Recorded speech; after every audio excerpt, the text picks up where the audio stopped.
வார்த்தைக்கு செல்லுவோம், திரும்பிக் கொள்வோம். ஏசாயா தீர்க்க தரிசன புஸ்தகம், ஏசாயா 60ஆம் அதிகாரம் 16வது வசனம். நீ ஜாதிகளின் பாலை குடித்து ராஜாக்களின் முளைப்பாலையும் உண்டு, கர்த்தராகிய நான் இரட்சகர் என்றும் யாக்கோபின் வல்லவர் உன் மீட்பர் என்றும் அறிந்து கொள்வாய். இங்கே இந்த வசனத்திலே நாம் கவனிக்க வேண்டிய வார்த்தை என்னவென்று சொன்னால், கர்த்தராகிய நான் இரட்சகர் என்று அறிந்து கொள்வாய். கர்த்தராகிய நான் இரட்சகர் என்று அறிந்து கொள்வாய். வாசிப்போம். ஓசியா தீர்க்க தரிசன புஸ்தகம் 13ஆம் அதிகாரம் 4வது வசனம். நான் உன்னை எகிப்து தேசத்திலிருந்து அழைத்து வந்தது முதல் உன் தேவனாகிய கர்த்தராயிருக்கிறேன். ஆகையால் நீ என்னை அன்றி வேறே தேவனை அறிய வேண்டாம். என்னை அன்றி இரட்சகர் ஒருவரும் இல்லை. நான் வாசிக்கிறேன், எல்லாரும் கவனியுங்கள். நான் உன்னை எகிப்து தேசத்திலிருந்து அழைத்து வந்தது முதல் உன் தேவனாய கர்த்தராய் இருக்கிறேன். ஆகையால் நீ என்னை அன்றி வேறே தேவனை அறிய வேண்டாம். என்னை அன்றி இரட்சகர் ஒருவரும் இல்லை. என்னை அன்றி இரட்சகர் ஒருவரும் இல்லை. கடந்த பல வாரங்களாக நேம்ஸ் ஆஃப் காட், தேவனுடைய நாமங்களை குறித்து நாம் பார்த்து கொண்டு வருகிறோம். நம்முடைய தேவனுக்கு சத்திய வேதத்திலே பல நாமங்கள் கொடுக்கப்பட்டிருக்கிறது.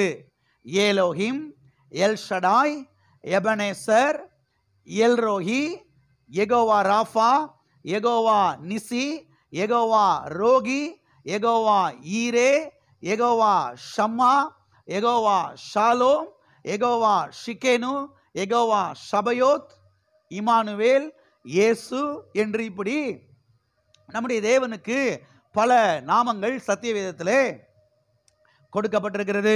அது மாத்திரமல்ல, அவருடைய ஒவ்வொரு நாமமும் அவருடைய சுபாவத்தை நமக்கு வெளிப்படுத்துகிறது. அவருடைய ஒவ்வொரு நாமமும் அவருடைய குணாதிசயத்தை நமக்கு வெளிப்படுத்துகிறது. அவருடைய ஒவ்வொரு நாமமும் அவருடைய தன்மையை, அவருடைய அந்த கேரக்டரை நமக்கு வெளிப்படுத்துகிறது. அவர் எப்படிப்பட்டவர், அவர் என்ன செய்கிறார், அவரால் என்ன செய்ய முடியும், அவர் எவ்வளவு நல்லவர், அவர் எவ்வளவு பெரியவர், அவர் எவ்வளவு வல்லமை உள்ளவர் என்பதையெல்லாம் இந்த நாமங்கள் நமக்கு வெளிப்படுத்துகிறது. அது மாத்திரமல்ல, இதிலே சில நாமங்களை நாம் ஏற்கனவே பார்த்தோம். கடந்த வாரத்திலே யெகோவா யாஷா என்கிற இந்த நாமத்தை நாம் பார்க்க ஆரம்பித்தோம்.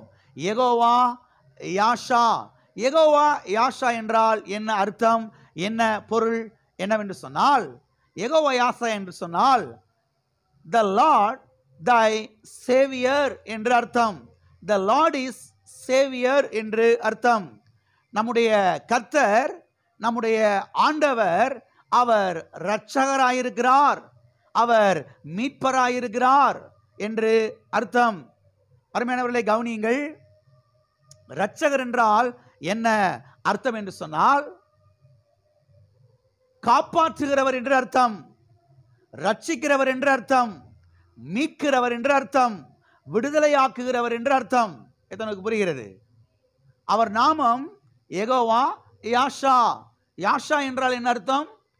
இரட்சகர் என்று அர்த்தம், காப்பாற்றுகிறவர் என்று அர்த்தம், மீட்கிறவர் என்று அர்த்தம். சரி, இரட்சகர் என்றால் என்ன அர்த்தம்? இரட்சகர் என்று சொன்னால் பாருங்க, ரட்சிக்கிறவர், காப்பாற்றுகிறவர், விடுதலையாக்குகிறவர், மீட்கிறவர் என்று அர்த்தம். சரி, எதிலிருந்து மீட்கிறவர், எதிலிருந்து ரட்சிக்கிறவர், எதிலிருந்து காப்பாற்றுகிறவர், எதிலிருந்து ரட்சிக்கிறவர் என்று சொன்னால் பாவத்திலிருந்து ரட்சிக்கிறவர், சாபத்திலிருந்து ரட்சிக்கிறவர், வியாதியிலிருந்து ரட்சிக்கிறவர், தரித்திரத்திலிருந்து ரட்சிக்கிறவர், கடன் பிரச்சனையிலிருந்து ரட்சிக்கிறவர், அடிமைத்தனத்திலிருந்து ரட்சிக்கிறவர், ஆபத்திலிருந்து ரட்சிக்கிறவர், விபத்திலிருந்து ரட்சிக்கிறவர், அழிவிலிருந்து ரட்சிக்கிறவர், சிக்கல்களிலிருந்து ரட்சிக்கிறவர், தத்தளிப்பிலிருந்து ரட்சிக்கிறவர், நெருக்கத்திலிருந்து ரட்சிக்கிறவர், துக்கத்திலிருந்து ரட்சிக்கிறவர், மரண பயத்திலிருந்து ரட்சிக்கிறவர், பிள்ளி சுனியத்திலிருந்து ரட்சிக்கிறவர், மந்திரவாதங்கள், மாந்திரிக வேலைகள், மருந்து வேலைகள், இவைகளிலிருந்து ரட்சிக்கிறவர், எல்லாவற்றிலும் இருந்து ரட்சிக்கிறவர். அவர் God is God of Savior. நம்முடைய தேவன் ரட்சகராய் இருக்கிறார். ஆமென். எல்லாரும் கரங்களை வைத்து சொல்லுவோம், என்னுடைய தேவன் ரட்சகராய் இருக்கிறார், என்னுடைய தேவன் மீட்பராய் இருக்கிறார், என்னுடைய தேவன் என்னை காப்பாற்றுகிறவராயிருக்கிறார். அவர் நாமம் யெகோவா யாஷா. ஆமென். அது மட்டுமல்ல, இதிலே 3 காரியங்களை நாம் ஏற்கனவே பார்த்தோம். கர்த்தர் எதிலிருந்தெல்லாம் ரட்சிக்கிறார் என்பதை குறித்து 3 காரியங்களை நாம் கடந்த வாரத்திலே பார்த்தோம். முதலாவதாக, நம்முடைய தேவன் அடிமைத்தனத்திலிருந்து ரட்சிக்கிறவர். எதிலிருந்து ரட்சிக்கிறவர்? அடிமைத்தனத்திலிருந்து ரட்சிக்கிறவர். இரண்டாவதாக, நம்முடைய தேவன் பாவத்திலிருந்து ரட்சிக்கிறவர். பாவத்திலிருந்து ரட்சிக்கிறவர். மூன்றாவதாக, நம்முடைய தேவன் சாபத்திலிருந்து ரட்சிக்கிறவர். ஆமென். எல்லாரும் கரங்களை வைத்து சொல்லுவோம், என்னுடைய தேவன் பிசாசின் அடிமைத்தனத்திலிருந்து என்னை ரட்சித்திருக்கிறார்.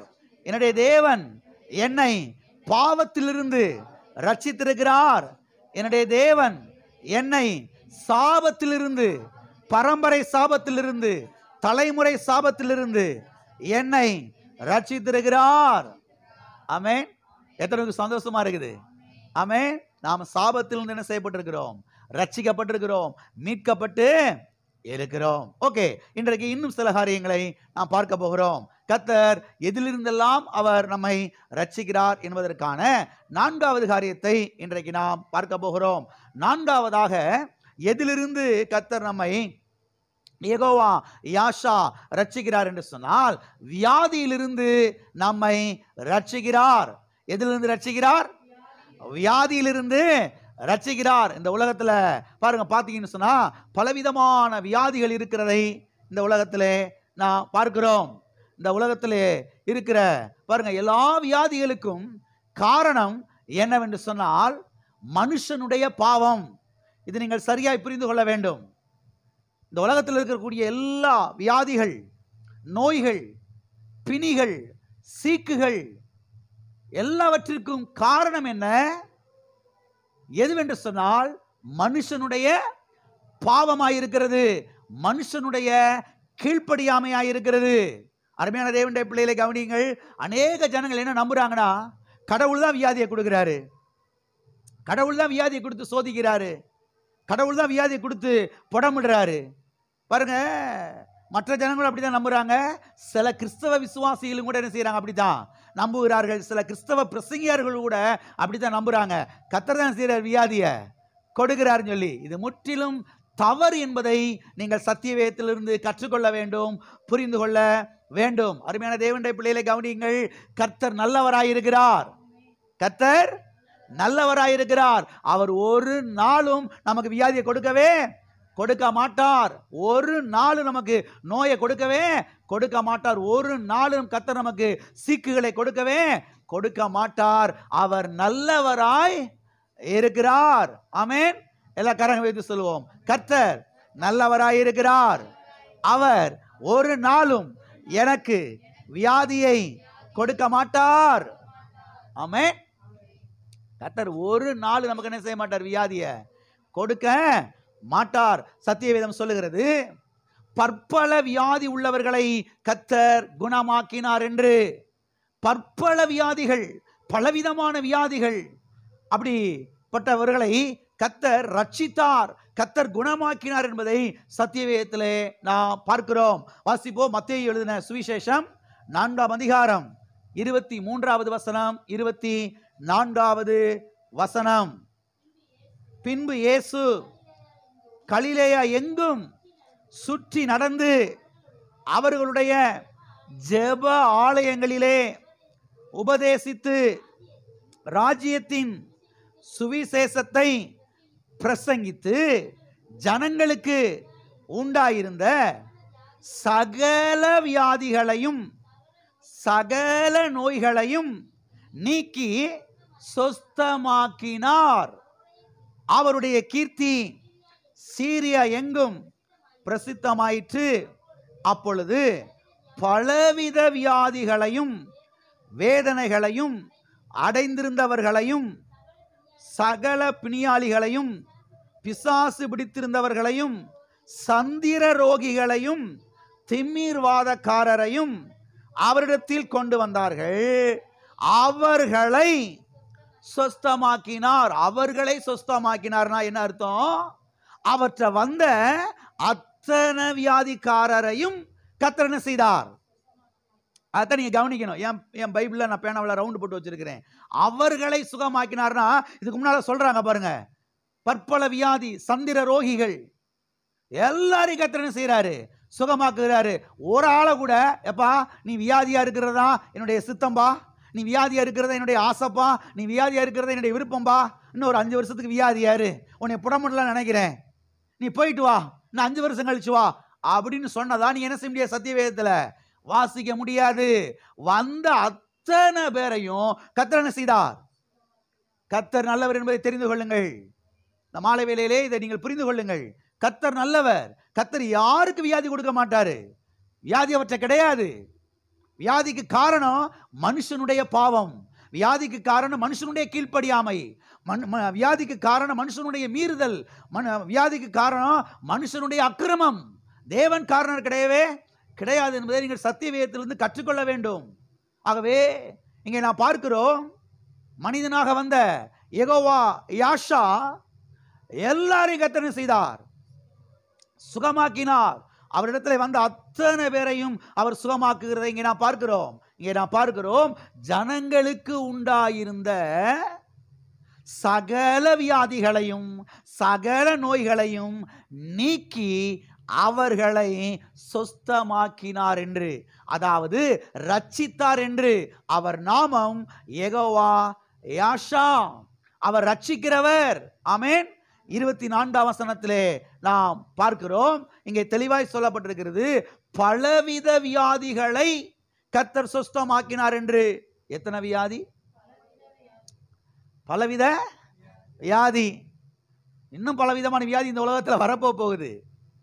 மனுஷனுடைய பாவத்தின் நிமித்தமாக எல்லா வியாதிகளையும் கர்த்தர் சுகமாக்குகிறவராயிருக்கிறார். இங்கே பார்க்கிறோம் நாம், சகலவித பிணிகளையும் கர்த்தர் குணமாக்கினார் என்று. பிசாசு பிடித்தவர்களையும் சந்திர ரோகிகளையும் திமிர்வாதக்காரர்களையும், அதாவது கைகால் வழங்காம கிடக்கிறவங்களை, அவர்களை எல்லாம் கர்த்தர் சொஸ்தமாக்கினார். அவர்கள் எல்லாரை கர்த்தர் குணமாக்கினார் என்பதை இந்த வேத வசனத்திலே நாம் பார்க்கிறோம். ஆகவே நம்முடைய தேவன் வியாதியை கொடுக்கிற தேவன் அல்ல, வியாதியை சுகமாக்குகிறவராயிருக்கிறார். ஆமென். பக்கத்தில் கையை பிடிச்சு சொல்லுங்க, கர்த்தர் உங்க வியாதியை சுகமாக்குகிறவராய் இருக்கிறார்.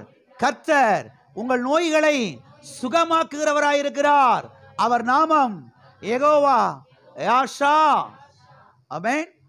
வாசிப்போம். மத்தேயு 8ஆம் அதிகாரம் 16வது வசனம். மத்தேயு 8:16. அஸ்தமனமான போது பிசாசு பிடித்திருந்த அநேகரை அவரிடத்தில் கொண்டு வந்தார்கள். அவர் அந்த ஆவிகளை தமது வார்த்தையினாலே துரத்தி பிணியாளிகள் எல்லாரையும் சொஸ்தமாக்கினார். பிணியாளிகள் எத்தனை பேரை சொஸ்தமாக்கினாரு? எல்லாரையும். எத்தனை பேர் வந்தாங்களோ தெரியல. 100 பேர் வந்தாங்களோ, 500 பேர் வந்தாங்களோ, 1000 பேர் வந்தாங்களோ, 2000 பேர் வந்தாங்களோ தெரியாது. ஆனா வந்த அத்தனை பேர் என்ன செஞ்சார்? கர்த்தர் சுகமாக்கினாரு. ஒரு ஆளை கூட தனியா கூப்பிட்டு காதுக்குள்ள போய் ரகசியமா, தம்பி நீ வியாதியா இருக்கிறதா என்னுடைய சித்தம், நீ வியாதியை சுமந்து கொண்டே இரு, அப்பதான் சில பாடங்களை உனக்கு நான் கற்றுக் கொடுக்க முடியும், உன்னை நான் புடமிட்டு கொண்டிருக்கிறேன், உன்னை பொன்னாக நான் வணைந்து கொண்டிருக்கிறேன் அப்படின்னு சொல்லவே சொல்லல. நீ கிறிஸ்தவ மக்கள் பாருங்க, அநேகர் தலைபுரண்டு கிடக்கிறாங்க. வியாதி வந்த உடனே கர்த்தர் தான் அந்த வியாதி அனுப்பிச்சிருப்பாரோ, கர்த்தர் என்ன நோக்கத்துக்கு அனுப்பிச்சிருக்காரோ தெரியல பிரதர், கர்த்தர் என்ன நோக்கத்துக்கு அனுப்பிச்சிருக்கிறாரோ தெரியல பிரதர். சத்தியத்தை குறித்த அறிவில்லைன்னு அர்த்தம். அருமையான தேவனுடைய பிள்ளைகளை கவனியுங்கள். வியாதி கர்த்தரிடத்திலிருந்து வரல, வியாதி பிசாசிடத்திலிருந்து வருகிறது, மனுஷனுடைய பாவத்தின் நிமித்தமாய் வருகிறது. இங்கே நான் பார்க்கிறோம், அவரிடத்தில் வந்த அத்தனை பிணியாளிகளையும் கர்த்தர் என்ன செய்தார்? சுகமாக்கினார். எனவே கர்த்தர் எதிலிருந்து ரட்சிக்கிறார் என்றால் வியாதியிலிருந்து ரட்சிக்கிறார். நான் சொல்லுகிறேன், அவர் உங்களையும் ரட்சிப்பார், உங்களையும் சுகமாக்குவார். சில வியாதிகள் பாருங்க, வீட்டார்கிட்ட சொல்ல முடியல, பிள்ளைகள்கிட்ட சொல்ல முடியல, குடும்பத்தாரிடத்தில் சொல்ல முடியல, சொன்னா அவங்க பயந்துருவாங்க. அப்ப அப்படியே மூடி வைக்க வேண்டியதா இருக்குது, பப்ளிக்காக சொல்ல முடியல. நான் சொல்லுகிறேன், அந்த வியாதிய கர்த்தர் நிச்சயமாய் சுகமாக்குவார். ஆமென். நிச்சயமாய் சுகமாக்குவார். அது எப்பேற்பட்ட வியாதியா இருக்கட்டும். சந்திர ரோகிகளை கர்த்தர் சுகமாக்கினார் என்று பார்க்கிறோம்.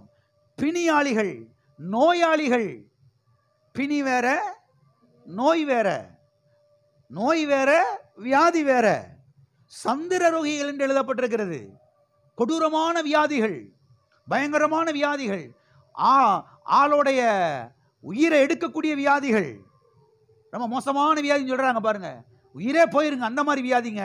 அந்த நோய்களையும் கர்த்தர் சுகமாக்குகிறவராயிருக்கிறார். அந்த வியாதியும் கர்த்தர் சுகமாக்குகிறவராயிருக்கிறார். உங்களுடைய கண்களை கர்த்தர் மேலே வையுங்கள், அவருடைய கல்வாரியின் மேலே வையுங்கள், அவருடைய தழும்பின் மேலே வையுங்கள், அவருடைய காயத்தின் மேலே வையுங்கள், அவருடைய முள்முடியின் மேலே வையுங்கள். எண்ணங்கள் அங்கங்கே திசை திருப்பாதீங்க. இந்த வியாதி சுகமாகவே சுகமாகாது, டாக்டரே சொல்லிட்டாரு. இல்ல இல்ல இல்ல, கர்த்தர் சொல்றாரு, அந்த வியாதி நான் சுகமாக்க முடியும், என்னால சுகமாக்க முடியும். அந்த வியாதியை காட்டிலும் கோடி மடங்கு நான் பெரியவர். ஆமென். அவர் நாமம் யெகோவா யாஷா. ஆகவே கர்த்தர் பாருங்க, அவர் வியாதியிலிருந்து குணமாக்குகிறவராய் இருக்கிறார். ஆமென்.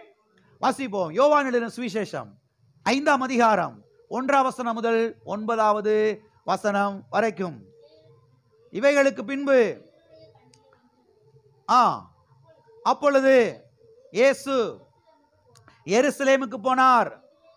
எபிரேய பாஷையிலே பெதஸ்தா என்னப்பட்ட ஒரு குளம் எருசலேமின் ஆட்டு வாசல் அருகே இருக்கிறது. அதற்கு 5 மண்டபங்கள் உண்டு.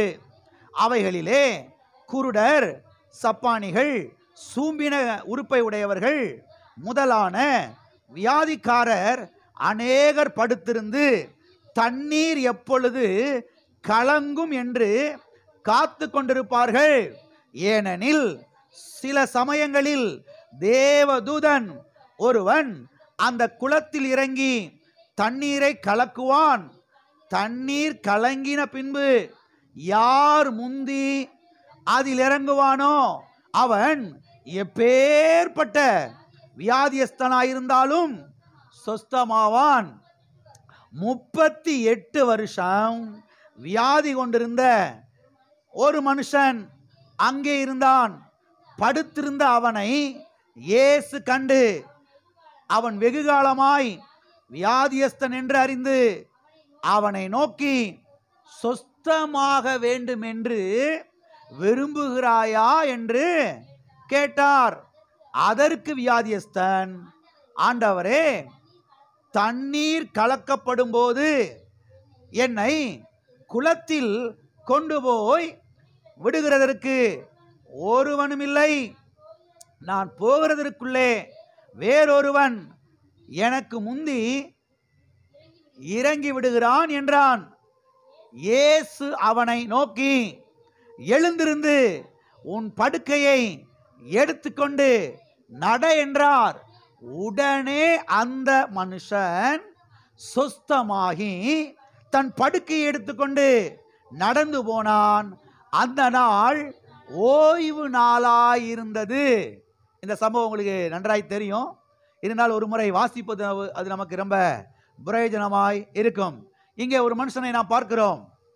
38 வருஷமா வியாதியா படுத்து கிடக்கிறான். எத்தனை வருஷம்? வாழ்க்கையில பாதி வருஷம் முடிஞ்சிச்சு. 40 வயசுனாவே வாழ்க்கையில பாதி வருஷம் என்ன செஞ்சிருச்சு, முடிஞ்சிருச்சு. 38 வருஷமா வியாதியா படுத்து கிடக்குறான். இவனுக்கு எப்ப இந்த வியாதி வந்துச்சோ தெரியல, இவனுக்கு வயசு எவ்வளவோ தெரியல. சிலர் சொல்றாங்க கிட்டத்தட்ட 50 வயசு நெருங்கி இருக்கும் அப்படின்லாம் சிலர் சொல்றாங்க. ஒருவேளை இருக்கலாம். அப்ப பாருங்க, வியாதி மாத்திரம் இவனுக்கு எத்தனை வருஷம் இருந்திருக்குது? 38 வருஷம் வியாதியஸ்தனாய் இவன் என்ன செய்யறான், அந்த குளத்தினருகே படுத்து கிடக்கிறான்.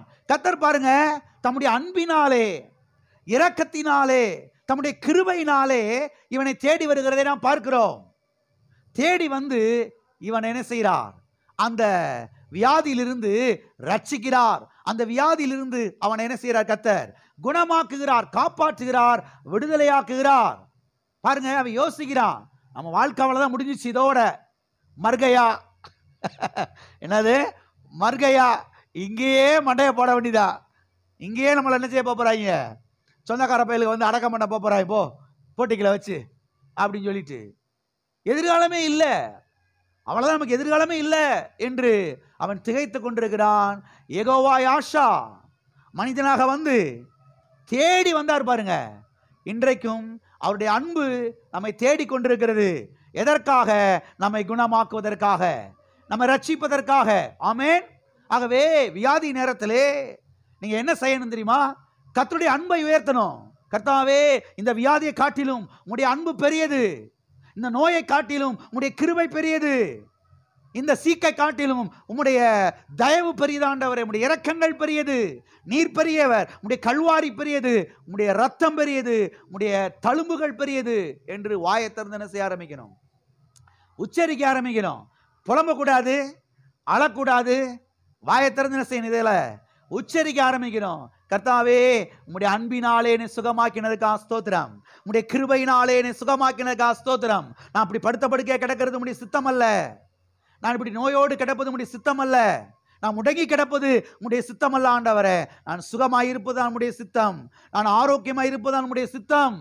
தகப்பனே, உம்முடைய அன்பினாலே என்னை சுகமாக்கினதுக்காக ஸ்தோத்திரம், உம்முடைய கிருபையினாலே என்னை சுகமாக்கினதுக்காக ஸ்தோத்திரம். உம்முடைய அனாதி அந்த கிருபை அது பெரியது, உம்முடைய அனாதி அன்பு அது பெரியது ஆண்டவரே. என்னை சுகமாக்கினதுக்காக உமக்கு ஸ்தோத்திரம். இப்படி வாயை திறந்து பேசும் பொழுது நான் சொல்லுகிறேன், யெகோவா யாஷா நிச்சயமாகவே உங்களை சுகமாக்குவார். ஆமென். பரிபூரண சுகத்தை கொடுப்பார். நீங்கள் குறைந்த வயதிலே மரிப்பது தேவனுடைய சித்தம் அல்ல.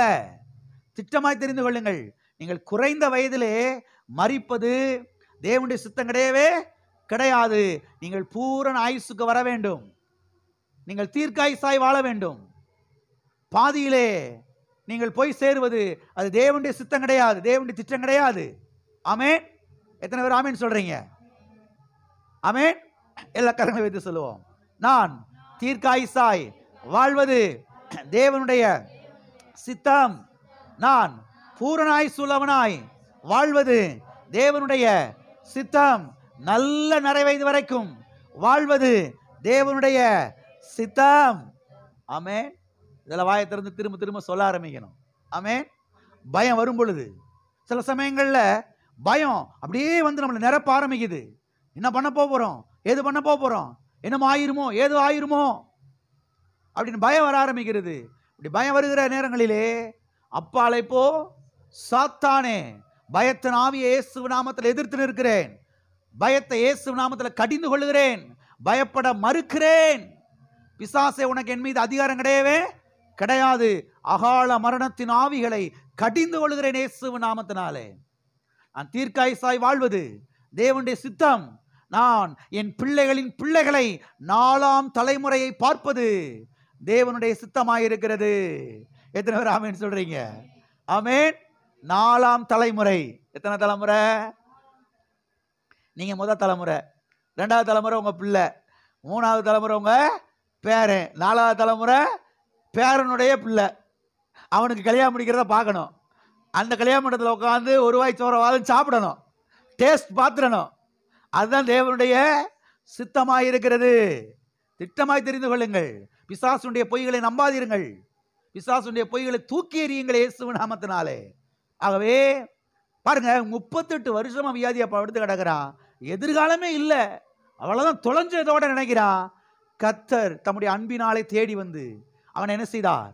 சுகமாக்கினார். இன்றைக்கு கர்த்தருடைய அன்பு அநேகரை பாருங்க தேடிக்கொண்டிருக்கிறது சுகமாக்குவதற்கு. நான் சொல்லுகிறேன், கரங்களை உயர்த்தி கர்த்தாவே உம்முடைய அன்பினாலே சுகமாக்கினதுக்காக ஸ்தோத்திரம் என்று சொல்லும் பொழுது பரிபூரண சுகத்தை நீங்கள் என்ன செய்வீர்கள்? பெற்றுக்கொள்வீர்கள். ஆமென். அது மாத்திரமல்ல, ஆண்டவராய் இயேசு கிறிஸ்து கல்வாரி சிலுவையிலே நம்முடைய நோய்களை எல்லாம் அவர் சுமந்தார் என்று சத்தியத்தை நமக்கு தெளிவாய் போதிக்கிறது. நம்முடைய நோய்களை எல்லாம், நம்முடைய பலவீனத்தை எல்லாம் அவர் கல்வாரி சிலுவையிலே சுமந்து தீர்த்திருக்கிறார். வாசிப்போம், மத்தேயு 8ஆம் அதிகாரம் 17வது வசனம். மத்தேயு எழுதின சுவிசேஷம் 8ஆம் அதிகாரம் 17வது வசனம். அவர் தாமே நம்முடைய பலவீனங்களை ஏற்றுக்கொண்டு நம்முடைய நோய்களை சுமந்தார் என்று ஏசாயா தீர்க்கதரிசியினால் உரைக்கப்பட்டது நிறைவேறும்படி இப்படி நடந்தது. இங்கே நாம் பார்க்கிறோம், அவர் தாமே, இயேசுதாமே நம்முடைய பலவீனங்களை ஏற்றுக்கொண்டு நம்முடைய நோய்களை சுமந்தார். எல்லா கரங்களை வைத்து சொல்லுவோம், இயேசுதாமே என்னுடைய பலவீனங்களை ஏற்றுக்கொண்டு என்னுடைய நோய்களை கல்வாரி சிலுவையிலே சுமந்து தீர்த்து விட்டார். எனவே பலவீனத்தை, நோய்களை, வியாதிகளை நான் சுமக்க வேண்டிய அவசியமில்லை. ஆமென். அதெல்லாம் வாயை திறந்து பேச ஆரம்பிக்கணும், உச்சரிக்கணும். ஆமென். வாயினாலே திரும்ப திரும்ப உச்சரிக்கணும். இயேசுதாமே 2000 ஆண்டுகளுக்கு முன்பதாக என்னுடைய நோய்களை எல்லாம் சிலுவையிலே சுமந்திருக்கிறார், என்னுடைய பலவீனத்தை எல்லாம் சிலுவையிலே சுமந்திருக்கிறார். எனவே இன்னைக்கு குறுக்கு வழியில, இடுப்பு வழியில நான் படுத்து கிடக்க வேண்டிய அவசியம் கிடையவே கிடையாது. முழங்கால் வழியில நான் படுத்து கிடக்க வேண்டிய அவசியம் கிடையாது. திரும்ப திரும்ப திரும்ப திரும்ப திரும்ப வாயை திறந்து பேச வேண்டியது அவசியமா இருக்கிறது. வாயை திறந்து உச்சரிக்க வேண்டியது அவசியமா இருக்கிறது. அவன் சொன்னபடியே ஆகும் என்று சத்தியவேதம் சொல்லுகிறது. ஆண்டவர் சொல்லுகிறார், நீங்கள் சொன்னபடியே உங்களுக்கு ஆகும். ஆகவே இதை நீங்கள் சொல்லுங்கள் வாயை திறந்து தனியா இருக்கும் பொழுது. ஆமென். எனவே சில வியாதிகளை பிசாசு உங்கள் சரீரத்திலே கொண்டு வந்து போடலாம். இயேசு நாமத்தினாலே அதை என்ன செய்யுங்கள்? எதிர்த்து நில்லுங்கள். இயேசுவின் தழும்புகளால் நான் குணமானேன் என்று சொல்லுங்கள். கர்த்தர் கல்வாரி சிலுவையிலே என்னுடைய நோய்களை எல்லாம் சுமந்து தீர்த்து விட்டார், நான் சுமக்க தேவையில்லை என்று சொல்லுங்கள். பரம்பரை வியாதியிலிருந்து கர்த்தர் என்னை நீங்களாக்கி மீட்டு கொண்டார் என்று சொல்லுங்கள். ஆமென். என்ன வியாதி? பரம்பரை வியாதி, தலைமுறை வியாதின்னு சொல்றாங்க. தாத்தாவுக்கு இருந்த வியாதி அப்பாவுக்கு இருக்குது, அப்பாவுக்கு இருந்த வியாதி மகனுக்கு இருக்குது, மகனுக்கு இருந்த வியாதி பேரனுக்கு இருக்குது, பேரனுக்கு இருந்த வியாதி அவனுக்கு இருக்குது. இதுதான் பரம்பரை வியாதி, பரம்பரை சாபம். சத்தியவேதம் சொல்லுகிறது, கிறிஸ்து நமக்காக சாபமாகி, போன வாரம் வசந்த வாஸ்து காமித்து இல்லையா, கிறிஸ்து நமக்காக சாபமாகி நியாய பிரமாணத்தின் சாபத்திற்கு நம்மை நீங்களாக்கி மீட்டு கொண்டார். ஆகவே பரம்பரை சாபத்திலிருந்து, பரம்பரை வியாதியிலிருந்து கர்த்தர் நம்மை என்ன செய்திருக்கிறார்? மீட்டு எடுத்திருக்கிறார், ரட்சித்திருக்கிறார். இதை தேவனுடைய பிள்ளைகள் ஆழமாக என்ன செய்ய வேண்டும்? விசுவாசிக்க வேண்டும். சிலர் பாருங்க என்ன நம்புறாங்கன்னா, நம்ம ரட்சிக்கப்பட்டிருந்தாலும் பிரதர் இந்த பரம்பரை வியாதி விடாது பிரதர், உங்களை மேடையில் கூப்பிட்டு மெடல் கொடுக்கணும்னு நினைக்கிறேன். அறிவில்லை, என்னத்தையாலும் பேசிக்கிட்டு தெரியக்கூடாது. நம்ம ரட்சிக்கப்பட்டிருந்தாலும், ஞானஸ்தானம் பெற்றிருந்தாலும், நம்ம ஆண்டவருடைய பிள்ளையா இருந்தாலும் எது நம்மளை விட்டு போகாது? பிசாசுடைய வஞ்சகம், பிசாசுடைய பொய் என்பதை தெரிந்து கொள்ளுங்கள். கர்த்தர் முற்றிலுமாக சாபத்திலிருந்து நம்மளை விடுதலையாக்கி விட்டார். பிசாசின் ராஜ்யத்திலிருந்து கர்த்தர் நம்மை விடுதலையாக்கி விட்டார். இப்ப உட்கார்ந்து தத்துவம் பேசிக்கிட்டு இருக்க கூடாது. நம்ம ரட்சிக்கப்பட்டிருந்தாலும், நம்ம ஆண்டவருடைய பிள்ளையா இருந்தாலும் பரம்பரை வியாதி வரத்தான் செய்யும் அப்படின்னா ஓங்கி பலாருன்னு குடுக்கணும் போல தோணுது. எவ்வளவு நாள் சபைக்கு வந்தேன்னு அர்த்தம், எவ்வளவு நாள் பிரசங்கத்தை கேட்டேன்னு அர்த்தம். கர்த்தர் முற்றிலுமாய் விடுதலையாக்கி இருக்கிறார் பரம்பரை சாபத்திலிருந்து. பிசாசு அந்த வியாதியின் அறிகுறிகளை கொண்டு வந்து உங்க கண்களுக்கு முன்பு என்ன செய்யலாம்? அப்படி லேசா போடுற மாதிரி காமிக்கலாம். எதிர்த்து நில்லுங்கள். சத்தியவேதம் சொல்லுகிறது, பிசாசுக்கு எதிர்த்து நில்லுங்கள், அப்பொழுது அவன் உங்களை விட்டு என்ன செய்வான்?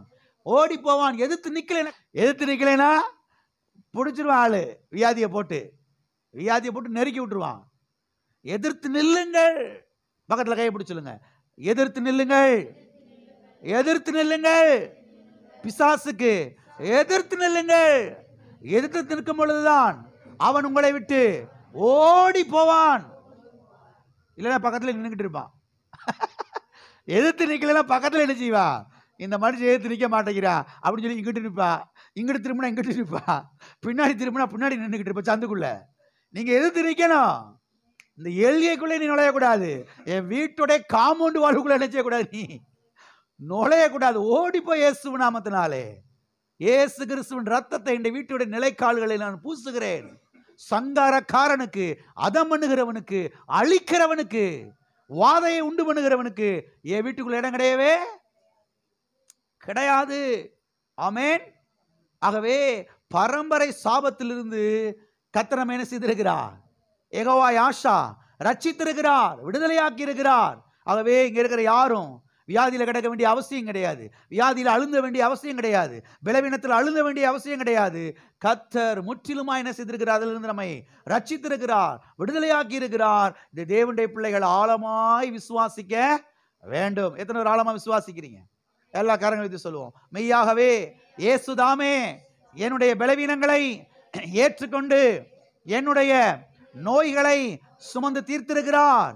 எனவே இந்த வியாதியிலே நான் அழுந்த வேண்டிய அவசியமில்லை. இந்த பலவீனத்திலே நான் வாழ வேண்டிய அவசியமில்லை. பிசாசை இயேசு நாமத்தில் எதிர்த்து நிற்கிறேன். ஆமென். எதிர்த்து நிற்கிறேன். அப்ப யெகோவா யாஷா நான்காவதாக எதிலிருந்து நம்மை ரட்சிக்கிறார் என்றால் வியாதியிலிருந்து ரட்சிக்கிறார். பரம்பரை சாபத்திலிருந்து என்ன செய்கிறார்? ரட்சிக்கிறார். ஓகே, ஐந்தாவதாக இதிலிருந்து யெகோவா யாஷா நம்மை ரட்சிக்கிறார் என்றால் தரித்திரத்திலிருந்து நம்மை ரட்சிக்கிறார். பஞ்சத்திலிருந்து கர்த்தர் நம்மை என்ன செய்கிறார்? ரட்சிக்கிறார். பஞ்சம் வரப்போகுதுன்னு சொல்றாங்க. ஒன்ன மாத்திரம் மைண்ட்ல வச்சுக்கோங்க. பஞ்சத்திலிருந்து ரட்சிக்கிற யெகோவா யாஷா நம்மோடு கூட இருக்கிறார். ஆமென். எல்லாருக்கும் வேலை போகுது, எல்லாரும் சாப்பாடு இல்லாமல் சாக போறா அப்படின்னு உலகமே பேசுது. தேவனுடைய பிள்ளைகள் இப்படி பேசணும். பஞ்சத்துல 1000 பேர் ஒண்ணுமில்லாம போகலாம். யெகோவா யாஷா என்னோடு இருக்கிறார். நான் என்னுடைய குடும்பம் பஞ்சத்துல என்ன செய்ய மாட்டோம்? மடிந்து போக மாட்டோம். ஆமென். எல்லாம் சொல்லுங்க. பஞ்சத்திலே நானும் என்னுடைய குடும்பமும் மடிந்து போக மாட்டோம். ஆமென்.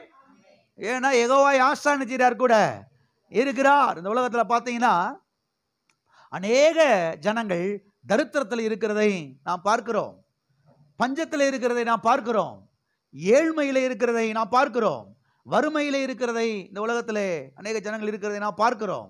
இதற்கு காரணம் என்ன? மனுஷனுடைய பாவம், மனுஷனுடைய கீழ்ப்படியாமை. தேவன் காரணம் கிடையவே கிடையாது. கர்த்தர் சிலரை நல்லா வைக்கிறாரு, சிலரை ஏழையா வச்சிருக்கிறாரு. பிசாசுடைய பொய் என்பதை தெரிந்து கொள்ளுங்கள். கர்த்தர் தரித்திரத்தை கொடுத்து சோதிக்கிறாரு, பஞ்சத்தை கொடுத்து சோதிக்கிறாரு, வறுமையை கொடுத்து சோதிக்கிறாரு. இல்ல இல்ல இல்ல இல்ல மனுஷனுடைய பாவத்தின் நிமித்தமாக இதெல்லாம் என்ன செய்யறது? இந்த உலகத்திலே வந்திருக்கிறது, வருகிறது. மனுஷனுடைய கீழ்ப்படியாமையினாலே வறுமைகள், தரித்திரங்கள் என்ன செய்கிறது? அது உலகத்திலே வருகிறது. ஆகவே தரித்திரத்துக்கு, ஏழ்மைகளுக்கு காரணம் மனுஷனுடைய பாவமாய் இருக்கிறது. சத்தியவேதத்திலே யாக்கோபை குறித்து நாம் பார்க்கிறோம். யாக்கோபின் நாட்களிலே, யோசேப்பின் நாட்களிலே சகல தேசத்திலும் பஞ்சம் கொடியதா இருந்தது என்று சத்தியவேதத்திலே நான் பார்க்கிறோம். உங்களுக்கு எடுத்து வாசித்து காமிக்க போறேன். இப்ப அந்த மாதிரி ஒரு பஞ்சம் ஆபிரகாமின் நாட்கள்ல ஒரு பஞ்சம் வந்துச்சு, ஈசாக்கின் நாட்கள்ல ஒரு பஞ்சம் வந்துச்சு, யாக்கோபின் நாட்கள்லையும் ஒரு பஞ்சம் என்ன செஞ்சுச்சு? வந்துச்சு. இன்னமும் சொல்ல போனா யோசேப்பின் நாட்கள்லையும் கூட அதை சேர்த்துக்கலாம். அங்க ஒரு பஞ்சம் என்ன செஞ்சுச்சு? வந்துச்சு. ஆனா ஆபிரகாமின் நாட்கள்ல வந்த பஞ்சத்தை காட்டிலும், ஈசாக்கின் நாட்கள்ல வந்த பஞ்சத்தை காட்டிலும், இந்த யாக்கோபு யோசேப்பு இருந்த நாட்கள்ல வந்த பஞ்சம் கொடுமையா இருந்தது என்று எழுதப்பட்டிருக்கிறது. அது மாத்திரமல்ல, தேசம் எங்கிலும் பஞ்சம் வந்துச்சான். எல்லா தேசத்திலையும் பஞ்சம் வந்துச்சு. கிட்டத்தட்ட 7 வருஷங்கள் அந்த பஞ்சம் இருந்துச்சான். அப்படியே 7 வருஷமா உழவு நடக்கல, அறுப்பு நடக்கல, விதைப்பும் நடக்கல, அறுப்பு நடக்கல. 7 வருஷம் எங்க இருக்கு பாருங்க. உலகம் முழுவதும் பெரிய பஞ்சம். அருமையானவர்களே கவனியுங்கள். கர்த்தர் பாருங்க, யாக்கோபையும் அவனுடைய 12 குமாரர்களையும் அவர்களுடைய குடும்பத்தார்களையும் போஷிக்க, காப்பாற்ற, ரட்சிக்க அற்புதமாய் அவர் காரியங்களை நகர்த்தினார் என்பதை சத்தியவேதத்திலே நாம் தெளிவாய் பார்க்க முடிகிறது. பஞ்சம் வரப்போகுது என்பது கர்த்தருக்கு நல்லா தெரியும், யெகோவா யாஷாவுக்கு நல்லா தெரியும். இதுல தம்முடைய பிள்ளைகளும் மடிந்து போகக்கூடிய வாய்ப்புகள் இருக்கிறது அவருக்கு நல்லா தெரியும். எனவே கர்த்தர் பாருங்க, அற்புதமாய் காயை நகர்த்தி கொண்டு போறார் பாருங்க.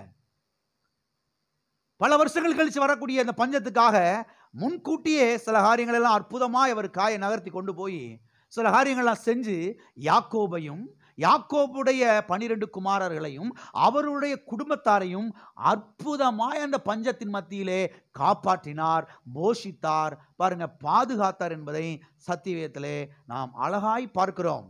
முன்கூட்டியே யோசேப்ப எகிப்துக்கு கர்த்தர் அனுப்புறாரு, முன்கூட்டியே அனுப்புறாரு.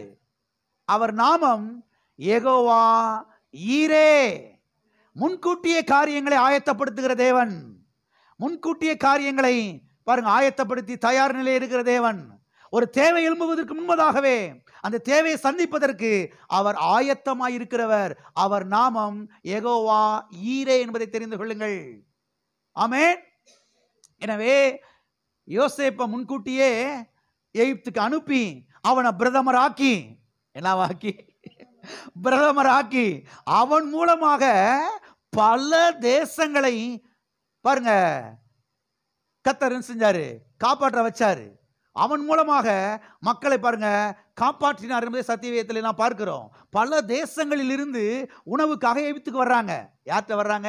யோசேப்பிட்ட வர்றாங்க. பல தேசங்கள். நான் நினைக்கிறேன் அன்னைக்கு இருந்த இந்திய மக்களும் போய் வாங்கியிருப்பாங்கன்னு, அன்னைக்கு இருந்த அமெரிக்கா மக்களும் போயிருப்பாங்க, அன்னைக்கு இருந்த ஆஸ்திரேலியா மக்கள், அன்னைக்கு இருந்த சீனா மக்கள், எல்லா மக்களும் என்ன செஞ்சிருப்பாங்க?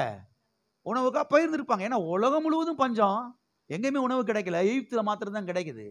கர்த்தர் பாருங்க எவ்வளவு அழகா முன்கூட்டி எல்லாத்தையும் ஆயத்தப்படுத்தி கொண்டு போறாரு பாருங்க. அருமையான கவனிங்கள். எல்லா மக்களையும் போஷிக்க வைக்கிறார் யோசேப்ப. தம்மால் தெரிந்து கொள்ளப்பட்ட ஆபிரகாமின் சந்ததியையும், இதைத்தான் நீங்க ஆழமா கவனிக்கணும். இதை நீங்க கவனிக்காம வீட்டுக்கு போயிடாதீங்க. இன்னைக்கு நீங்கள யாரால் தெரிந்து கொள்ளப்பட்டவர்கள்? நீங்கள யாரால் தெரிந்து கொள்ளப்பட்டவர்கள்? ஆண்டவராய் இயேசு கிறிஸ்துவினாலே நீங்களாம் தெரிந்து கொள்ளப்பட்டவர்கள். பாருங்க, தம்மால் தெரிந்து கொள்ளப்பட்ட ஆபிரகாமின் சந்ததியை அற்புதமாய் போஷித்தார், அற்புதமாய் காப்பாற்றினார், அற்புதமாய் ரட்சித்தார் என்பதை சத்தியவேதத்தில் நாம் தெளிவாய் பார்க்கிறோம். வாசிப்போம். ஆதியாகமம் 41வது அதிகாரம் 57வது வசனம். சகல தேசங்களிலும் இருந்து பஞ்சம் கொடியதாயிருந்தது, இருந்தபடியால் சகல தேசத்தில் யோசேப்பினிடத்தில் தானியம் கொள்ளும்படி எகிப்திற்கு என்ன செய்தார்கள்? இங்க நான் பார்க்கிறோம், சகல தேசங்களிலும் பஞ்சம் கொடியதா இருந்தபடியால், ஏதோ கானான் தேசத்துல மாத்திரம் இல்லைங்க, சகல தேசத்திலும் பஞ்சம் கொடியதா இருந்தபடியால் சகல தேசத்தார்களும், எத்தனை தேசம்?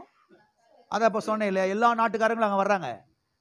தேசத்தார்களும் யோசேப்பினிடத்திலே தானியம் கொள்ளும்படி எகிப்துக்கு என்ன செய்தார்கள்? வந்தார்கள். இப்ப 42:5 வாசிங்க. ஆதியாகமம் 42:5. கானான் தேசத்திலே பஞ்சம் உண்டாயிருந்தபடியால் தானியம் கொள்ளும்படி போகிறவர்களுடனே கூட இஸ்ரவேலின் குமாரரும் போனார்கள்.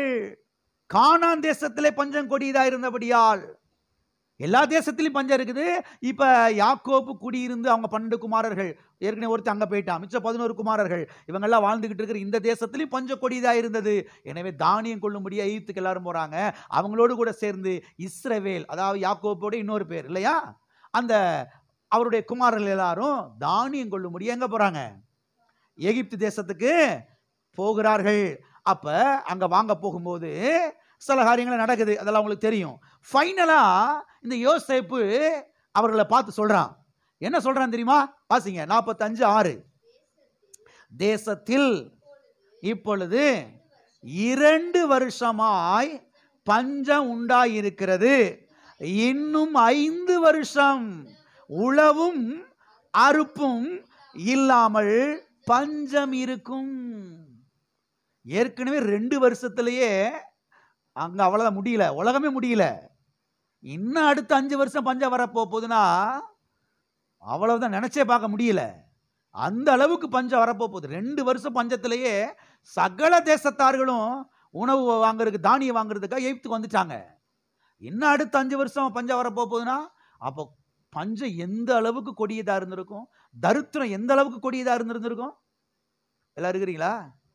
எல்லாம் இருக்கிறீங்களா? சொல்றான், இன்னும் 5 வருஷத்துக்கு உழவும் இருக்காது, அறுப்பும் இருக்காது. உழவும் நடக்காது, அறுப்பும். ஏன்னா மழை பெஞ்சாதானே உழவ போக போறோம், நட போறோம், தண்ணி பாய்ச்ச போறோம், அறுவடை பண்ண போறோம். மழையை பெய்யல, ஏற்கனவே 2 வருஷமா முடிஞ்சு. இன்னும் 5 வருஷம் என்ன மாதிரி பஞ்சம் பாருங்க. அப்ப எந்த அளவுக்கு கொடியதா இருந்திருக்கு என்பதை நீங்கள் எண்ணி பார்க்க வேண்டும். ஆகவே கர்த்தர் யாக்கோபையும் அவனுடைய சந்ததியையும் மட்டுமல்ல, கர்த்தர் நம்மையும் நம்முடைய சந்ததியையும் பஞ்சத்திலிருந்து ரட்சிக்கிற தேவனாயிருக்கிறார். ஆமென். இதை நீங்க விசுவாசிக்கணும். குறிப்பா இந்த நாட்கள்ல நீங்க விசுவாசிக்க பழகணும். இனி வருகிற வருஷங்கள்ல சில பஞ்சங்கள் வரலாம், திட்டமாய் தெரிந்து கொள்ளுங்கள். இனி வருகிற வருஷங்களிலே சில பஞ்சங்கள் வரலாம், வர வாய்ப்புகள் இருக்கிறது. இப்ப இருந்தே விசுவாசிக்க ஆரம்பிக்கணும். எல்லாம் இருக்கிறீங்களா? இப்ப இருந்தே விசுவாசிக்க ஆரம்பிக்கணும். கர்த்தர் பாருங்க, பஞ்சம் பல வருஷங்கள் கழிச்சு வரப்போகுது என்பதை முன்கூட்டி அறிந்து யோசேப்பு அனுப்பிச்சு அங்கெல்லாம் ஹரித்து ஆயத்தப்படுத்தி அவனை பிரதமராக்கி அங்க தானியத்தெல்லாம் சேர்க்க வச்சு அற்புதமாய் ஆபிரகாமுடைய சந்ததியை கர்த்தர் என்ன செய்தார்? அந்த பஞ்சத்திலே உயிரோடே காப்பாற்றினார். நான் சொல்லுகிறேன், பஞ்சத்திலே கர்த்தர் உங்களை, உங்கள் சந்ததி உயிரோடே காப்பாற்றுவார். ஆமென். நிச்சயமாய் காப்பாற்றுவார். எத்தனை பேர் விசுவாசிக்கிறீங்க? நீங்களும் உங்க பிள்ளையும் பஞ்சத்துல செய்ய மாட்டீங்க, மடிந்து போக மாட்டீர்கள். எத்தனை பேர் விசுவாசிக்கிறீங்க? பக்கத்துல கையை பிடிச்சு சந்தோஷமா சொல்லுங்க, நீங்களும் உங்க சந்ததியும் பஞ்சத்துல மடிஞ்சு போக மாட்டீங்க. யெகோவா யாஷா நிச்சயமாய் உங்களை காப்பாற்றுவார், ரட்சிப்பார், தேவைகளை சந்திப்பார். ஆமென். விசுவாசிக்கணும்.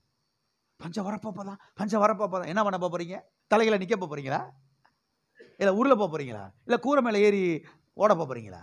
என்ன பண்ண போறீங்க? விசுவாசியுங்கள். பஞ்சம் வரப்போகுதுன்னு கர்த்தருக்கு நல்லா தெரியும்.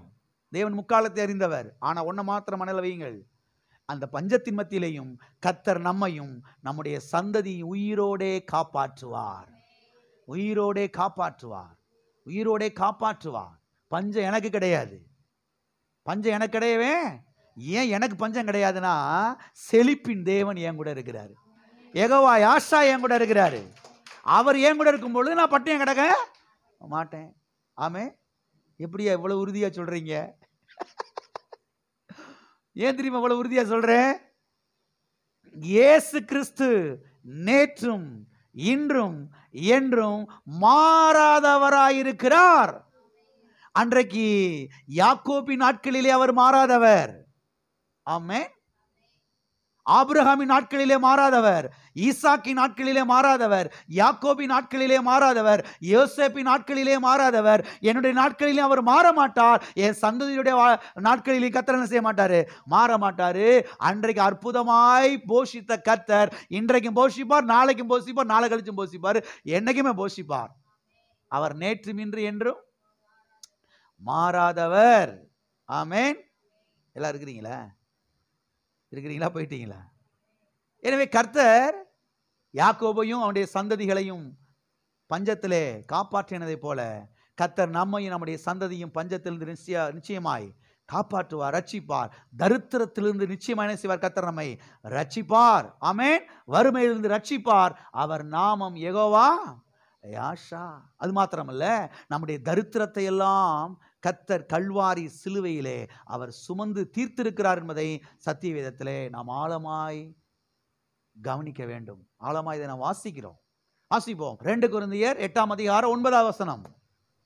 நம்முடைய கர்த்தராகிய இயேசு கிறிஸ்துவின் கிருபையை அறிந்திருக்கிறீர்களே, அவர் ஐஸ்வர்யமுள்ளவராயிருந்தும் நீங்கள் அவருடைய தரித்திரத்தினாலே ஐஸ்வர்யவான்களாய் ஆகும்படிக்கு உங்கள் மித்தம் தரித்திரர் ஆனாரே.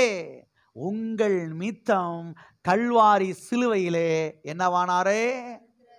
யாருக்காக தரித்திரர் ஆனாரே? நமக்காக. எதற்காக அவர் கல்வாரி சிலுவையிலே தரித்திரர் ஆனார்? நம்மை ஐஸ்வர்யவான்களாய் ஆக்குவதற்காக, நம்மை செல்வந்தர்களாய் ஆக்குவதற்காக. ஆமென். இது அநேக கிறிஸ்தவர்கள் நம்புறதே கிடையாது, விசுவாசிக்கிறதே கிடையாது. கர்த்தர் பிரதர் சிலரை நல்லா வைப்பார், சிலரை என்ன செய்ய மாட்டாரு, நல்லா வைக்க. அது எந்த பைபிள்? எல்லாம் இருக்கிறீங்களா? ஒருத்தரை குறித்து கர்த்தருடைய சித்தம் எப்படி பிரதர், இன்னொருத்தரை குறித்து கர்த்தருடைய சித்தம் எப்படி பிரதர்? எப்படி பிரதர்? குழம்பக்கூடாது. கர்த்தர் ஒருத்தருக்காக தான் சிலுவையில தரித்திரனார், இன்னொருத்தருக்காக சிலுவையில தரித்திரம் ஆகலையா? இருக்கிறீங்களா? எல்லாருக்காக தான் கல்வாரி சிலுவையில தரித்திரரானார். எல்லாருடைய தரித்திரத்தை தான் அவர் கல்வாரி சிலுவையில சுமந்து தீர்த்தார். எல்லாருடைய சாபத்தையும் தான் கல்வாரி சிலுவையில சுமந்து தீர்த்தார். எல்லாருடைய வியாதியும் தான் சிலுவையில சுமந்து தீர்த்தார். எல்லாம் இருக்கிறீங்களா? உங்கள் மித்தம் தரித்திரர் ஆனாரே. உங்கள் மித்தம் தரித்திரர் ஆனாரே. அப்ப எனக்காக அவர் தரித்திரர் ஆகியிருக்கும் பொழுது, ஏன் தரித்திரத்தெல்லாம் அவர் கல்வாரி சிலுவையில சுமந்து தீர்த்திருக்கும் பொழுது, பிறகு எதுக்கு நான் தரித்திரத்தில் இருக்கணும்? பிறகு எதுக்கு நான் ஏழ்மையில இருக்கணும்? பிறகு எதுக்கு நான் பஞ்சத்தில் இருக்கணும்? நான் இதுக்கு பட்டினியில் கிடக்கணும்?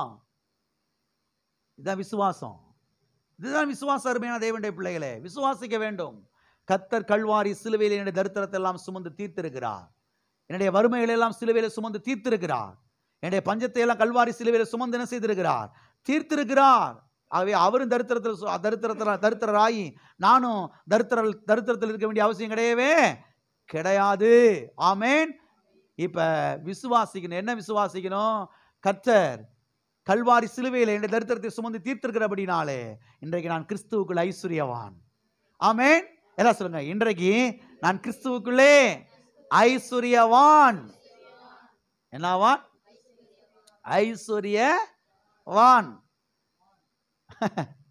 ஐஸ்வர்யவான். சீமான் சத்தியவேதம் சொல்லுகிறது பாருங்க. வெள்ளியும் பொண்ணுமான ஆஸ்தியிலே உடைய சீமானாயிருந்தான். இதெல்லாம் விசுவாசிக்கணும். ஆகவே பஞ்சம் நமக்கு கிடையவே கிடையாது. தரித்திரம் நமக்கு கிடையவே கிடையாது. வியாதி நமக்கு கிடையவே கிடையாது. ஆமேன். ஆகவே ஐந்தாவதாக யெகோவா யாஷா தரித்திரத்திலிருந்து ரட்சிக்கிறவராய் இருக்கிறார், பஞ்சத்திலிருந்து ரட்சிக்கிறவராய் இருக்கிறார். ஓகே, ஆறாவதாக இதை நான் பார்த்து அடுத்த வாரத்தில் மீதமுள்ளதை நான் தொடர்ந்து பார்க்கலாம். ஆறாவதாக யெகோவா யாஷா எதிலிருந்து ரட்சிக்கிறார் என்று சொன்னால், கடன் பிடியிலிருந்து ரட்சிக்கிறார். எதிலிருந்து ரட்சிக்கிறார்? கடன் பிடியிலிருந்து, கடன் பிரச்சனையிலிருந்து கர்த்தர் என்ன செய்கிறார்? நம்மை ரட்சிக்கிறவராயிருக்கிறார். இன்னைக்கு பார்த்தீங்கன்னா கடன் பிரச்சனை என்பது கொடிய ஒரு பிசாசா இருக்குது பாருங்க. கொடிய ஒரு பிசாசா இருக்குது பாருங்க. கந்து வட்டி கொடுமை, நகைக்கடன் பிரச்சனை, இஎம்ஐ பிரச்சனை, லோன் பிரச்சனை, பலவிதமான பிரச்சனைகள் என்ன செய்யுது இருக்குது பாருங்க. எங்கு பார்த்தாலும் கடன் பிரச்சனை. நம்முடைய தேவன் கடன் பிரச்சனையிலிருந்து நம்மை ரட்சிக்கிறவராயிருக்கிறார். எத்தனை விசுவாசிக்கிறீங்க? விசுவாசிக்கணும். ஒரு சிலரெல்லாம் பாருங்க, அவங்க சாப்பிடக்கூடிய அந்த டைனிங் டேபிளில் சின்ன ஒரு போர்டு தயாரித்து அங்கே டேபிளில் வச்சுட்டாங்க. என்ன வச்சுட்டாங்க? கடன் பிடியிலிருந்து கர்த்தர் எங்களை விடுதலை ஆக்கியிருக்கிறார். ஒவ்வொரு முறை சாப்பிட போகும்போது அதை வாசிக்கிறது. சிலருடைய சாட்சியை வாசிக்கிற பாருங்க, ஆச்சரியமா இருக்குது. கர்த்தாவே, கடன் பிடியிலிருந்து எங்களை விடுதலை ஆக்கினதுக்காக உமக்கு ஸ்தோத்திரம். சிலர் பாருங்க, அந்த முகம் பார்க்குற பெரிய அந்த மிரர் கண்ணாடிக்கு பக்கத்தில் எழுதி போட்டிருக்காங்க, கடன் பிடியிலிருந்து கர்த்தர் எங்களை விடுதலை ஆக்கியிருக்கிறார், கடன் பிரச்சனையிலிருந்து கர்த்தர் எங்களை விடுதலை ஆக்கியிருக்கிறார். ஒவ்வொரு முறையும் முகத்தை பார்க்கும்போது, ஒவ்வொரு முறையும் பவுடர் அடிக்கும் போது, ஒவ்வொரு முறை தலையை சீவும் போது, எல்லாம் இருக்கிறீங்களா? ஒவ்வொரு முறை முகத்தை ஷேவ் பண்ண போகும்போது இருக்கிறீங்களா போயிட்டீங்களா அதை பார்க்கறது. கர்த்தாவே கடன் பிடியிலிருந்து எங்களை விடுதலை ஆக்கினதுக்கா ஸ்தோத்திரம் ஸ்தோத்திரம் ஸ்தோத்திரம் சொல்றாங்க பாருங்க. ஆச்சரியமா சொல்றாங்க. 6 மாசத்துல கடன் எல்லாம் அடைச்சு முடிச்சுட்டாங்க. வந்துட்டோம் வெளியில. யெகோவா யாஷா கடன் பிடியிலிருந்து நம்மை ரட்சிக்கிற தேவனாய் இருக்கிறார். விசுவாசத்துல சில காரியங்களை செய்ய ஆரம்பிக்கணும். விசுவாசத்துல சில காரியங்களை என்ன செய்ய ஆரம்பிக்கணும்? செய்ய ஆரம்பிக்கணும். ஸ்டெப் எடுக்க ஆரம்பிக்கணும். எல்லாம் இருக்கிறீங்களா? சத்திய வேதத்துல கடன்பட்ட ஒரு தீர்க்கதரிசியை குறித்து நாம் பார்க்கிறோம். ஆள் தீர்க்கதரிசி, ஆனா நிறைய கடை வாங்கிட்டாப்ல. கடை வாங்கினது மாத்திரம் இல்ல, கடை வாங்கிட்டு மனுஷன் செத்தும் போயிட்டாரு. மனைவியும் பிள்ளைகளும் கடன்ல மாட்டிக்கிட்டாங்க. அது மாத்திரம் இல்ல, கடன் கொடுத்தவன் அந்த தீர்க்கதரிசிக்கு பிறந்த 2 குமாரர்களை பண்ணைக்கு வைக்கிறதுக்கு வாசல்ல வந்து நின்றுக்கிட்டு இருக்கிறான். உன் புருஷன் கடன் பட்டா, அதனால கடனை கட்டு, இல்லைன்னா 2 பேர்த்து என்ன செய்ய, இத்தனை வருஷத்துக்கு வந்து என்ன செய்ய, பண்ணைக்கு இருக்க சொல்லு, அந்த பணத்தெல்லாம் கழிக்க சொல்லு அப்படி இழுத்துட்டு போ. வந்துட்டான். என்ன பண்றதுனே தெரியல, வழியே தெரியல. அங்கே தேவனுடைய மனுஷன் ஒருவர் வருகிறார். தேவனுடைய மனுஷனிடத்திலே போய் அவள் ஆலோசனை கேட்கிறாள். அப்ப அங்க நடந்த சம்பவம் என்ன வாசிப்போம். 2 ராஜாக்கள் 4ஆம் அதிகாரம் 1ஆம் வசனம் முதல் 7வது வசனம் வரைக்கும். தீர்க்கதரிசிகளுடைய புத்தரில் ஒருவனுக்கு மனைவியாயிருந்த ஒரு ஸ்திரீ எலிசாவை பார்த்து, உமது அடியானாகிய என் புருஷன் இறந்து போனான், உமது அடியான் கர்த்தருக்கு பயந்து நடந்தான் என்பதை அறிவீர். கடன் கொடுத்தவன் இப்பொழுது என் 2 குமாரரையும் தனக்கு அடிமையாக்கி கொள்ள வந்தான் என்றாள். எலிசா அவளை நோக்கி, நான் உனக்கு என்ன செய்ய வேண்டும்? வீட்டில் உன்னிடத்தில் என்ன இருக்கிறது சொல் என்றாள். அதற்கு அவள், ஒரு குடம் எண்ணெய் அல்லாமல் உமது அடியாளுடைய வீட்டில் வேறு ஒன்றும் இல்லை என்றான். அப்பொழுது அவன், நீ போய் உன்னுடைய அயல் வீட்டுக்காரர் எல்லாரிடத்திலும் அநேகம் வெறும் பாத்திரங்களை கேட்டு வாங்கி உள்ளே போய் உன் பிள்ளைகளுடனே உள்ளே நின்று கதவை பூட்டி அந்த பாத்திரங்கள் எல்லாவற்றிலும் வார்த்து நிறைந்ததை ஒரு பக்கத்திலே வை என்றான். அவள் அவனிடத்திலிருந்து போய் தன் பிள்ளைகளுடன் கதவை பூட்டி கொண்டு இவர்கள் பாத்திரங்களை அவளிடத்திலே கொடுக்க அவன் அவைகளிலே வார்த்தாள். அந்த பாத்திரங்கள் நிறைந்த பின் அவன் தன் மகன் ஒருவனை நோக்கி இன்னும் ஒரு பாத்திரம் கொண்டு வா என்றாள். அதற்கு அவன், வேறே பாத்திரம் இல்லை என்றான். அப்பொழுது எண்ணெய் நின்று போயிற்று. அவள் போய் தேவனுடைய மனுஷனுக்கு அதை அறிவித்தாள். அப்பொழுது அவன், நீ போய் அந்த எண்ணெயை விற்று உன் கடனை தீர்த்து மீந்ததை கொண்டு நீயும் உன் பிள்ளைகளும் ஜீவனம் பண்ணுங்கள் என்றான். இந்த சம்பவம் உங்களுக்கு தெரியும். அற்புதமான ஒரு சம்பவம். தீர்க்கதரிசி கடை வாங்கி வச்சுட்டு பாவம் மனுஷன் போயிட்டாரு. மனைவி பிள்ளைங்க நிற்கிறதியா நிற்கிறாங்க. கடை கொடுத்து வர்றான். என்ன பண்றதுன்னு தெரியல. தேவனுடைய மனுஷன் ஆலோசனை கேட்கிறாங்க. வீட்டில் இருந்தது ஒரே ஒரு கொடை நிறைய எண்ணெய். அவர் கேட்குறா, போய் வெறும் பாத்திரத்தை செய்ய, அயலகத்தாட்ட வாங்கி நல்லா கதவை பூட்டிட்டு என்ன செய்ய, எல்லா பாத்திரத்துலையும் ஊற்று. எல்லா பாத்திரத்துலையும். நான் கேட்குறேன், நீங்கள் ஊரெல்லாம் கடை வாங்கி வச்சுருந்தா யாராவது பாத்திரம் உங்களுக்கு தருவாங்களா? இவர் சொல்கிறாரு, போய் வெறும் பாத்திரத்தை கேட்டு அண்டா குண்டா அது இதெல்லாம் வாங்க அப்படின்றாரு. நீங்கள் ஊரெல்லாம் கடை வாங்கி வச்சுருந்தா அண்டா குண்டா கடை தருவானா? யாத்த இந்த பொம்பளை குடும்பத்தோட ரைட்டோட கிடைச்சா போறா, லாரியை பிடிச்சு எஸ்கே இன்னைக்கு அதோட தொலைஞ்சா, பாத்திரத்தை யாரும் கொடுத்துறாங்கடி அப்படின்னு சொல்லி வச்சிருவாங்க. இவ போய் பாத்திரத்தை கேட்கிற அவங்கள என்ன செய்யறாங்க? அதுதான் தேவனுடைய தயவு என்பதை தெரிந்து கொள்ளுங்கள். தேவ தயவு உங்க தலைமையில இருக்குது.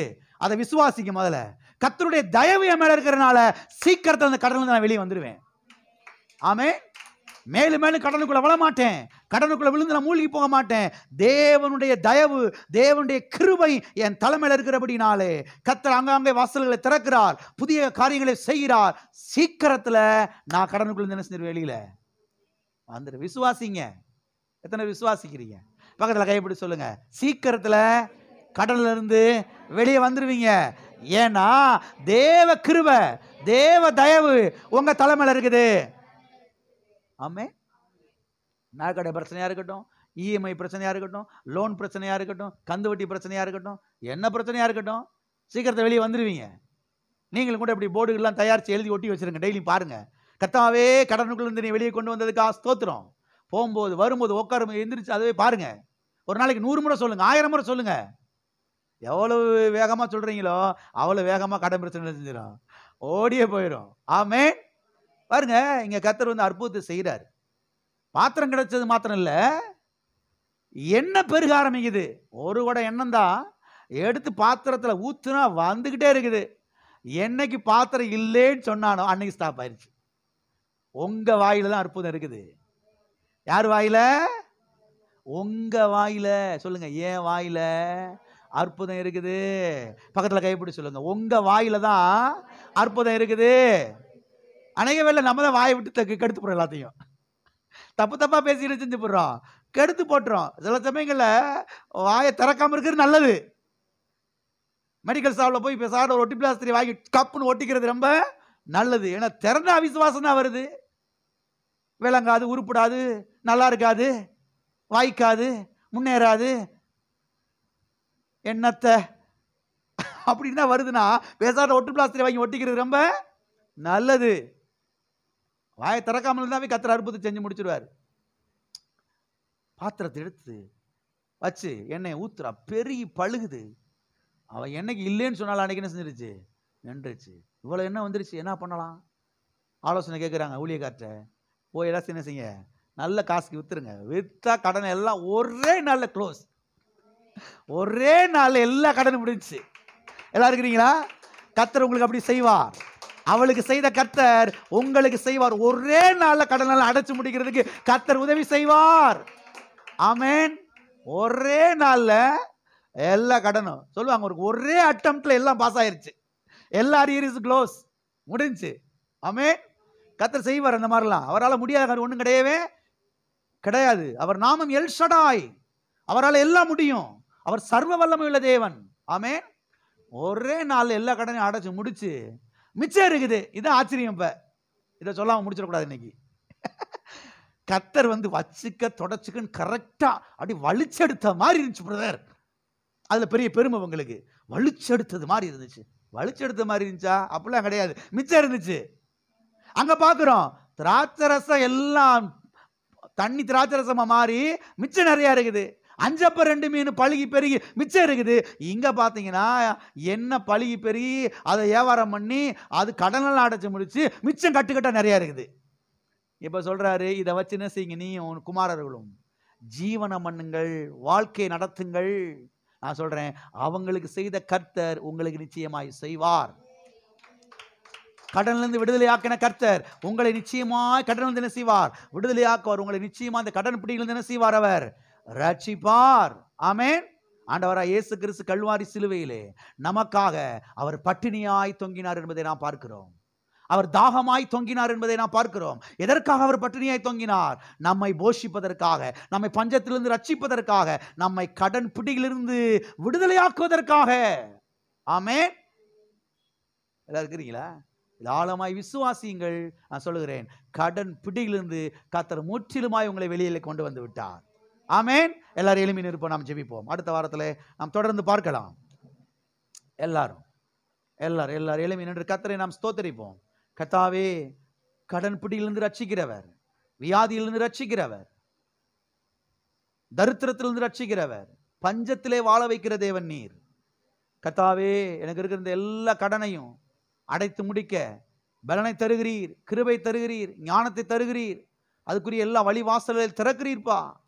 நீ நேற்றும் இன்றும் என்றும் மாறாதவர். அன்றைக்கு கர்த்தாவே அந்த கடனை எல்லாம் அடைச்சு முடிச்சு மீதமானதை கொண்டு ஜீவனம் பண்ண உதவி செய்த கர்த்தர் இன்றைக்கு மாறாதவராய் இருக்கிறீர்.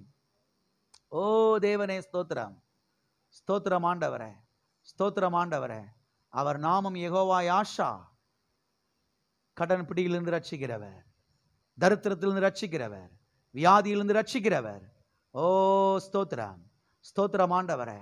ஹல்லேலூயா, ஹல்லேலூயா, ஹல்லேலூயா.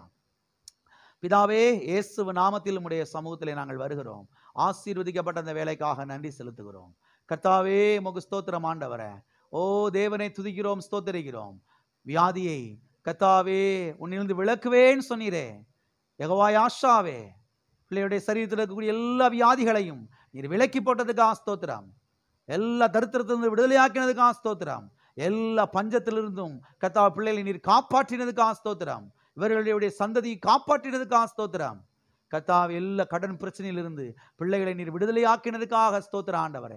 ₹1 பாக்கி இல்லாமல் எல்லா கடனை அடைத்து முடிக்க பிள்ளைகளுக்கு நீர் உதவி செய்கிறீர். ஆவியானவர் உதவி செய்கிறீர். ஆவியானவர் இந்த சத்தியங்கள் எல்லாம் வெளிச்சம் போட்டு காண்பிக்கிறீர். பிள்ளைகள் இந்த சத்தியங்களை பற்றி கொள்வார்களாக, பிடித்து கொள்வார்களாக, வாழ்ந்து சுகித்திருப்பார்களாக. இயேசுவின் நாமத்தினாலே அவ்விதமாய் செய்கிறீருக்காக ஸ்தோத்திரம். இயேசுவின் நாமத்தில் பிதாவே. என் ஆத்துமாவே, என் முழு உள்ளமே அவருடைய பரிசுத்த நாமத்தை ஸ்தோத்திரி. என் ஆத்துமாவே கர்த்தரை ஸ்தோத்திரி. கர்த்தர் செய்த சகல உபகாரங்களையும் மறவாதே.